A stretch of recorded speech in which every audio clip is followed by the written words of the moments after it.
Welcome back to day 4. Let's talk about the film The Black Phone. Now, here's the thing about films like these. Not only am I not a huge fan of kids in peril, especially when it's like a brother and a sister, especially when they're as young as they are, too. Like, if it's too, I don't know, older teenagers, I feel like I have less issue with it, but you get down to like that middle school age, and it's just like, it makes me feel weird, it's like, I have even more sympathy for them. So usually, movies like that where horror movies where kids are in peril, I like to stay away from those, they just give me a kind of a weird feeling in my gut.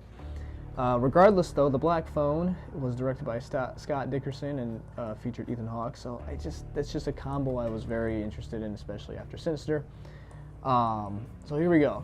The Black Phone, I remember watching, I believe it was over spring break, and that was when I wasn't doing a whole lot during spring break. I was kind of just relaxing, so I'd kind of watch like 2 to 3 movies a day just because I had plenty of time to. And so I remember watching that one because I was always really curious about it. I didn't see it in theaters. I had to watch, I believe it was on Amazon at the time. I watched it there, and I remember watching it, I was like, you know what, I'm excited to watch this. We'll just see how it is because, the reviews were great for it, and they're making a second one here pretty soon, or it's been filmed, and it's coming out soon. I'm not exactly sure when. Regardless, I remember watching that, I was like, this is just really good.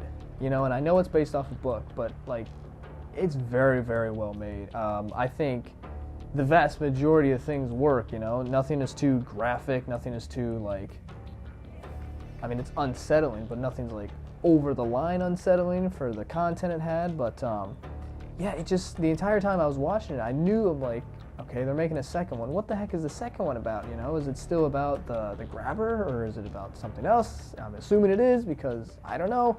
Regardless, though, this is just one of those it's a thriller. At the end of the day, it's kind of like a thriller, but it still really is a horror movie because Ethan Hawke is Ethan Hawke is terrifying in this film, but I think that's what kind of makes it great.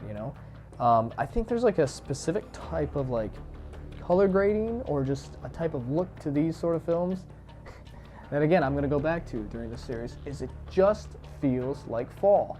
And so when a movie is able to do that instantly, like I said, I could watch this movie any time of the year, but I feel much more inclined to throw it in the DVD, the Blu-ray player, the 4K player, just during this time, between, September and October 31st. You could watch it in November, because, like I said, November is fall still, right? But yeah, I would definitely recommend this film to anybody who just kind of wants who just wants to sit down and just watch an actually very well done and just overall good thriller / horror film. And so at the end of the day, like I said, they're making a second one, so I'm kind of getting excited for that. And we'll catch you back here for day 5. Thank you for watching.